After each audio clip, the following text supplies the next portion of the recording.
Léonie Adams was a very eccentric older woman who taught poetry writing at Columbia when I was an undergraduate. Her approach to teaching was that she would basically come in and read a bunch of poems and ask who liked them, who didn't like them, and you'd put up your hands, and there wasn't much discussion. There wasn't much soliciting of student opinion. And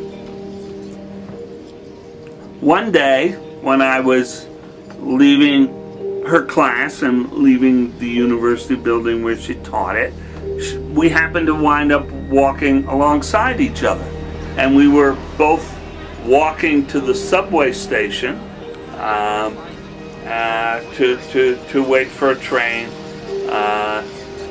to go home. And so I think relationships, I know relationships between students and faculty were much more formal in those days. I thought it was kind of a big deal to get to kind of talk to her personally.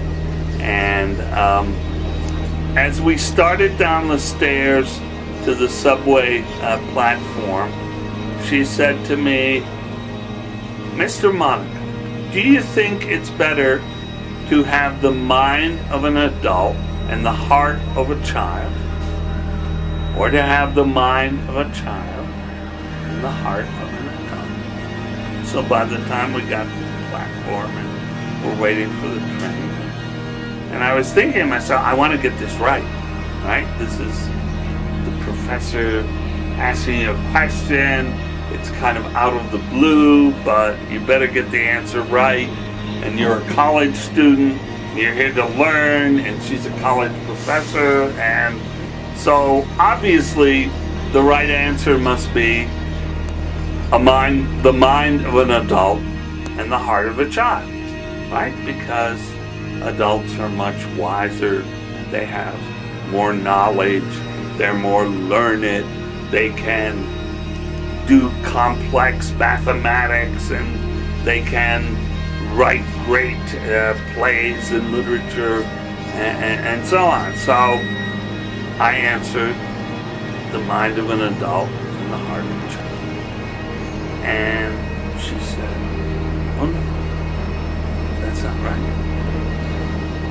You should want to have the mind of a child and the heart of an adult." And the train was pulling into the station, and so I was going. And then she explained that children have wonderfully imaginative minds, and they're not constricted by expectations. They're not restrained in their imaginative and creative qualities.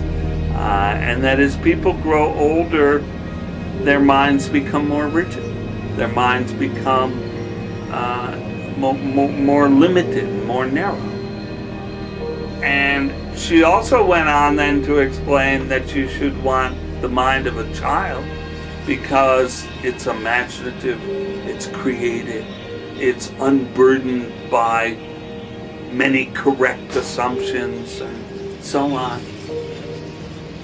But you should want the heart of an adult, because children can be very mean to each other and bully each other, and young people can be very tough on one another, and high school kids can be very cliquish, very, very antagonistic towards other people. And most people, as they grow older, do mature, and they become kinder and more understanding. They're willing to cut other people a little more slack.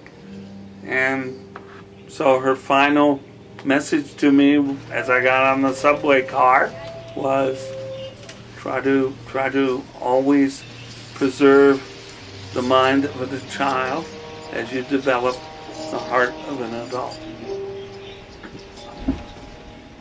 That's it.